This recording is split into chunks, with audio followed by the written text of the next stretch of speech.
You don't have to ask any questions, by the way. Yes, sir. When you were an atheist, what was your theory of the existence of the world? Well, when I was an atheist, what was my theory of the existence of the world? Yeah, and why did you reject it? Like, how could you keep a consistent explanation of the world's existing without rejecting your previous theories? Well, when I was an atheist, I couldn't quite hear the question, but I heard the first part. When I was an atheist, when people of a religious nature used to ask me, well, who created the world? You know the response. I said, who do you think created the world? They said, God. And then you know what I would say. Who created God? They would say, no, God has always been. And then I said, well, why couldn't the universe have always been? So that was my explanation. It's not like I just read it and said, aha. It was so powerful, it was so infinite. And I felt, finally, that God had spoken to me through the Quran and opened a spirituality up inside me that awakened me to a spirituality I thought I never had. I mean, that experience was so dramatic and powerful. I couldn't live without that in my life. Are you following me? The Quran. I continued to read it daily from there on out.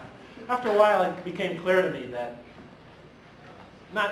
it's strange how it actually happened. I won't go into detail here. But to make a long story short, it was obvious that I had to join the community that honored that scripture. But that was a difficult time, joining that community, because it's dominated by many foreign cultures, depending on what mosque you go to, and they have their own particular cultural perspective on things, and they often equate that with the revelation itself, and that could be very exasperating and frustrating for somebody coming from the outside. But I won't go into that in detail. But nonetheless, it's because of the love of that, that whole experience, and the role that the Quran has played. I had to stay close to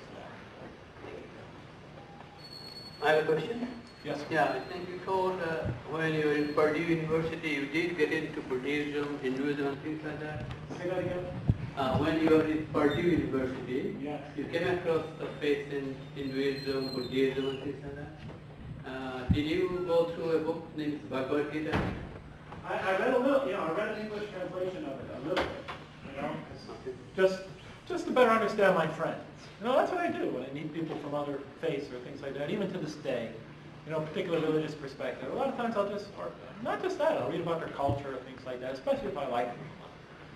But yes. You didn't find any answer in those books which haunted you in the beginning, like why God is so merciless and things like that. Being merciful, why the word? No, it was very difficult for me, for that, because Hinduism has, so many scriptures, and the scriptural literature is so vast, and it represents so many perspectives.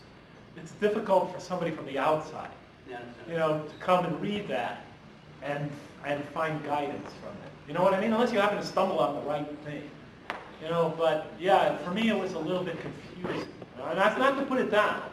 It's just that, scriptures in Buddhism and Hinduism could fill, my office, the math department, even more, maybe 4 times that. So you really need to do it would be very difficult, without somebody to help guide you through the process. And, none of my friends in that faith knew it well enough to even deal with my questions. You know what I'm saying? So, yeah, because, coming from a Christian background, after I became a Muslim, I understood that, there are parts of the Bible that very much agree with what I'm saying and that point in the same direction. But I read the Bible twice before ever becoming a Muslim. I read it cover to cover twice. Just couldn't find it. So I feel it's there. But, some people will be guided by this, some people will be guided by that. Thank you. Yes. Dr. Lang, just thank you for your lecture. Yes. I'm a student of theology and a Christian myself. I hope I didn't say anything that offended you. No, you didn't. I have a theological question for you, though. Okay. I can't answer it, except I don't know. Yeah, for sure.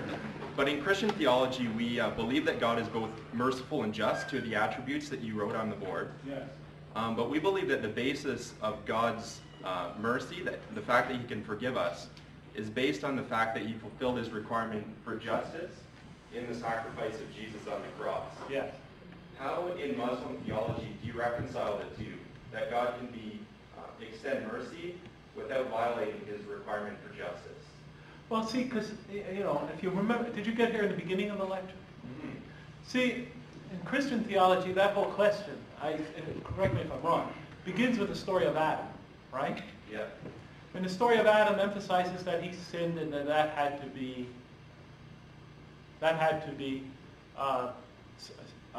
what's the word you said again? In terms of justice. That had to be reconciled in terms of justice. Right. But in the Quran, if you remember, as I was saying, there's no indication in that version of the Quran of that story that was that big a deal. Are you following me? It was in the Quran, Adam slipped. It's a minor thing. God didn't put us here as a punishment. Are you following me? So God did not feel violated or anything had been violated to such a degree that had to be paid for. I'm just saying from the standpoint of Quran. Adam repented, God forgave him. Adam and Eve, and that's it. Because they're not really here as a punishment. They're here to grow. This is a stage, from the standpoint of the Quran, we weren't just created when we were conceived. We are actually going through a stage of our creation here and now. So it's a different point of view. So the issue of God needing to be, his sense of justice needing to be satisfied, that's not the deal as far as the story of Adam is concerned.